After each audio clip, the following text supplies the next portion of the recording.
शर्त आपने कोई नहीं रखी, डील क्या हुई, पूरी डील क्या है, वो अभी तक खाका सामने नहीं आया है। सही मायने में आपके मुंह से वो बात मैं सुनना चाहूंगा।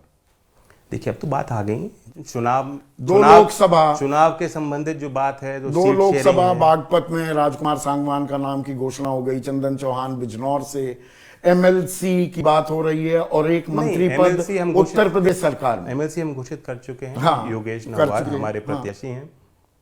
और लोग जानते हैं। मैं पहले तो तीनों अपने जो हमारे प्रत्याशी उनके बारे में बता दूं। लोग जानते हैं, उनका परिचय भी अब जनता के बीच में होगा।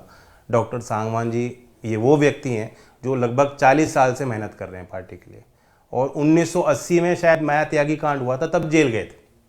तो ऐसे जमीनी कार्यकर्ता को अगर आज पार्टी मौका दे पा रही है बागपत जैसे पार्लियामेंट सीट से, जिस क्षेत्र ने कभी चौधरी चरण सिंह जी को पार्लियामेंट भेजा, चौधरी अजीत सिंह जी को भेजा, तो यही एक बड़ा कारण है कि हम क्यों भाजपा के साथ गठबंधन कर रहे हैं, क्योंकि ये मौका हमें मिल रहा है।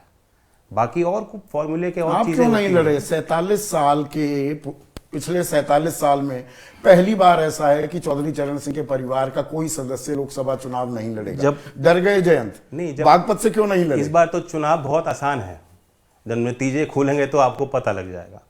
और राजनीतिक विश्लेषण करने वाले लोग भी इस बात को जान रहे हैं। जो हवा चल रही है, 400 पार का नारा पहली बार, इससे पहले किसी चुनाव में सत्ताधारी किसी दल ने नहीं दिया होगा। विपक्ष वाले तो कहते हैं कि हम बहुमत बना लेंगे। नारे और हकीकत में हकीकत और फंसाने वाला फर्क भी हो जाता है क्या? आत्मविश्वास भी तो देखिए, संसद में खड़े होकर प्रधानमंत्री जिस आत्मविश्वास के साथ बोल रहे हैं कि हमने काम किया, और क्या क्या परिणाम निकले। एक अकेला सब पर भारी पर जरूरत पड़ जाती है जयंत चौधरी की भी। जरूरत सबको सबकी पड़ती है, कोई अकेला नहीं है समाज में ना राजनीति में, सबका अपना दायरा है। और एनडीए एक बड़ा एक अलायंस हुआ है, उसमें कई विचारधारा के लोग, कई छोटी छोटी पार्टी साथ हैं। चुनाव लड़ने की आपने मुझसे बात पूछी थी, जब संघर्ष का चुनाव होगा मैं जरूर लड़ूंगा। समाजवादी पार्टी आपको 7 सीटें दे रही थी, बीजेपी ने कुल जमा 2 सीटें दी, 7 छोड़कर 2 पर राजी क्यों हो गए? अब देखिए वो अलायंस क्यों टूटा, बहुत चीज़ें, कुछ चीज़ें अटकलें लगाई जा रही हैं, कुछ चीज़ें एक्यूरेट नहीं हैं, कुछ चीज़ें दूसरे वाले भी बोल रहे हैं। अब मैं नहीं बताना चाहूँगा जो चीज़ें लीडर्स। अड़चन कहाँ पे थी? जो 7 में से 4 उम्मीदवार समाजवादी दरअसल अपने खड़े कर रही थी और कह रही थी चुनाव चिन्ह नलके का हो जाएगा, क्या वो दिक्कत थी? असल जो बातचीत नेताओं के बीच में होती है वो वहीं तक रहनी चाहिए। अगर इस लक्ष्मण रेखा को कोई और फांद रहा है, मैं तो नहीं फांदूंगा। बाकी मैं एक चीज़ करेक्ट करना चाहूँगा कि 7 नहीं थी, वो 6 रह गई थी, और उसमें जो आप इशारा कर रहे हैं वो भी कुछ चीज़ें थीं जो अड़चन पैदा कर सकती हैं। लेकिन मैं व्यक्तिगत तौर पे किसी सीट या किसी नेता के बारे में नहीं कहूँगा, कि मेरी उनसे कोई लड़ाई नहीं है। पार्टीगत कुछ कॉम्प्लिकेशंस होते हैं, हर पार्टी के नेता को अपने दल के लिए सोचना होता है, और दल के हर छोटे बड़े कार्यकर्ता के मन में भी इच्छाएं होती हैं अपने लिए भी, वो भी चाहते हैं कि हम भी चुनाव लड़ें या किसी को लड़ाएं, तो उसके अनुरूप फैसले हमें लेने पड़ते हैं। मेरा कोई मन में कोई मलाल नहीं है। अखिलेश जी ने हमें सहयोग दिया, हमने उनका सहयोग किया, और हमने साथ काम किया है। पीढ़ी दर पीढ़ी हमारे फैमिली रिश्ते हैं, और मैं उनका लिहाज आगे भी करूँगा। You are having the best of both the worlds, चित भी मेरी, पट भी मेरी। तो खीर खा रहा हूँ ना। खीर खा रहे हैं। राज्यसभा आए समाजवादी के कोटे से, और अब लोकसभा लड़ रहे हैं बिल्कुल समाजवादी ने बीजेपी के साथ। लेकिन जब हमने उनके साथ विधानसभा का अलायंस किया था, ये बात उस समय तय की गई थी। उसी आधार पे हमने जो सीटों का शेयरिंग हुआ था कि कौन सी सीट हम मानेंगे, कितनी सीट की जो संख्या थी, वो उसके साथ एक राज्यसभा सीट भी उन्होंने वादा किया था। विचारधारा का सामंजस्य बिठाना कितनी बड़ी चुनौती है। विचारधारा को लेकर आप मुतमईन नहीं हैं। 2013 में दंगे हुए मुजफ्फरनगर में, आपने चुनावों में चौधरी अजीत सिंह ने भी वहां पर मर्रम लगाने का भी काम किया कि मुद्दा जिन्ना नहीं होना चाहिए, मुद्दा गन्ना होना चाहिए।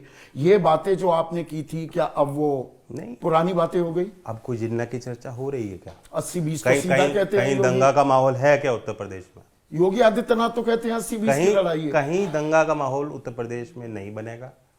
हम लोग जैसे पहले जिस भूमिका में थे अपने लोगों के बीच, उसी भूमिका में रहेंगे, सतर्क रहेंगे। भाईचारा जिंदाबाद का कार्यक्रम, उसका नारा हमने उठाया था, उसी बात पे हम अडिग हैं। भाईचारे पर आप अड़े हैं, क्यों नहीं? क्योंकि सामाजिक समरसता, सामाजिक ताना बाना उधरा है, और खास पश्चिमी उत्तर प्रदेश में। ये बात तो आप मानेंगे। देखिए, ये समय नहीं, पश्चिमी उत्तर प्रदेश में आज ताना बाना कायम है, हमारे प्रयासों से, समाज के प्रयासों से। और एक जिम्मेदारी सरकार की रहती है, कोई सरकार सत्ता में आके नहीं चाहती कि झगड़ा बढ़े, क्योंकि यूपी का नौजवान रोजगार चाहता है, वो चाहता है हमारे यहाँ कारखाने लगें, तरक्की हो। वो सब तभी संभव है जब हमारे यहाँ जो पहली क्वालिफिकेशन होती है कि शांति हो। जहाँ तक आपने पूछा कि विचारधारा में कितना मेल है, कैसे हम लोग काम करेंगे, ये एक डॉक्यूमेंट मैं आपके लिए निकाल के लाया हूँ। ये पीएम मेमोरियल लाइब्रेरी से है ये जो दस्तावेज है, और 17 अगस्त 1983 की बैठक है, किसकी? एनडीए की। पहले एनडीए के गठन में चौधरी चरण सिंह जी की अध्यक्षता में एक मीटिंग बुलाई गई, और उसमें चेयरमैन ऑफ जो एनडीए पार्टी जो नामित किया गया वो माननीय श्री अटल बिहारी वाजपेयी जी को किया गया। ये नाम खुद प्रस्ताव किसने दिया? चौधरी चरण सिंह जी ने दिया। तो ना तो एनडीए से पहले हमें कोई बैर रहा, पहले भी हम रहे। पहली एनडीए की बैठक में चौधरी चरण सिंह जी की क्या भूमिका थी, ये इस दस्तावेज में सामने आता है। चौधरी अजीत सिंह जी ने काम किया। 2009 का चुनाव में बीजेपी के साथ लड़ा था और जीत के आया। जैसे ही घड़ी का काटा दोपहर 2:30 पे आए, बबीता जी का दिल सास बहू साजिश के लिए मचल जाए। और ये है इनकी बहू, पूरे दिन ऑफिस की टेंशन हो जाए गॉन जब ये करें अपना फेवरेट शो फ्री टाइम पे ऑन। इनकी तरह आप भी देखिए अपना फेवरेट शो अपने टाइम पर, और डाउनलोड कीजिए एबीपी लाइव ऐप अपने स्मार्ट टीवी पर।